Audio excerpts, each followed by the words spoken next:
It's the petals of the marigold that make a pathway to a land, to a country, to a society where we don't have to worry about gun violence in our neighborhoods, in our families, where anger and violence have no place in our lives anymore.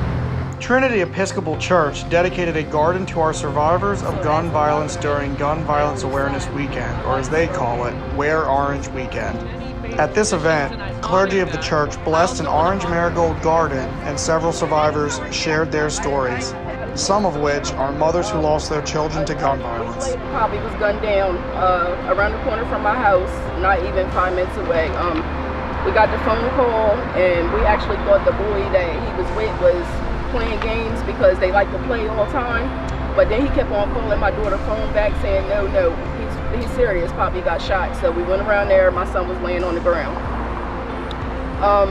I just remember, like, you know, I'm hysterical, like, I just can't believe this was my son. In this society right now, this generation that's growing up, I mean, they don't know about fighting, they don't know about being friends in 2 or 3 days, you know what I'm saying?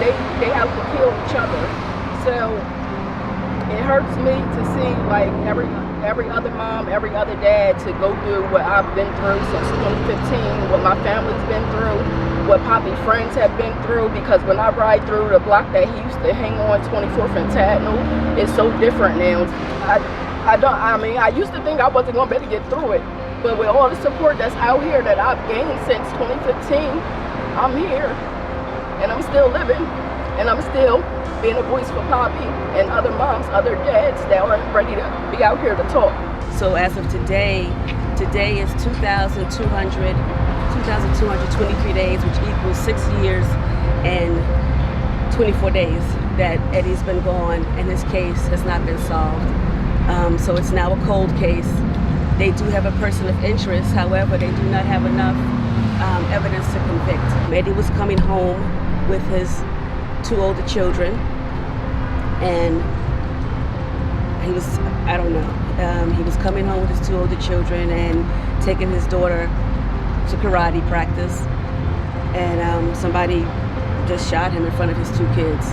His daughter was 9 and his son was 6, but I feel like the more I talk about Eddie, the more I keep him alive, the more it helps me push through a little bit. I can't get over it, but I can push through the best way that I can. One woman was present at a mass shooting. On October 1st, 2017, in Las Vegas, Nevada, the before of my life ended and the after of my life began, because I was at the Route 91 Harvest Festival when 58 people were killed and, you know, hundreds of others were injured, myself included, although not from a bullet, just from the crush of people that tried to save their own lives. So I talk a lot about that story and a lot of these events, but I think today, talking about survivors and what that looks like, and I'm sure other people can attest to this, is lonely. It's a very lonely place to live in a world where people don't understand what you're feeling. While one man explains how often veterans commit suicide. I'm glad to be here amongst other survivors. I'm a Vietnam vet, and in 2015 I learned that about 22 veterans each day would kill themselves.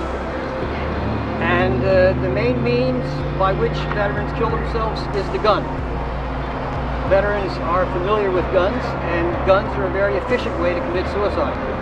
I spoke with the state legislative lead for Moms Demand Action in Delaware, and she explained how it feels to see these powerful events come to fruition. It's very heartening, and when you see, we had 4 Wilmington City Councilwomen here today, so you know that they care and are aware of what's happening. When you bring together these caring members of the community and you lift up the survivors, it's really good to hear their stories, because it reminds you why you're doing this work and why we need to be out there and fighting to make sure that not one more person is shot.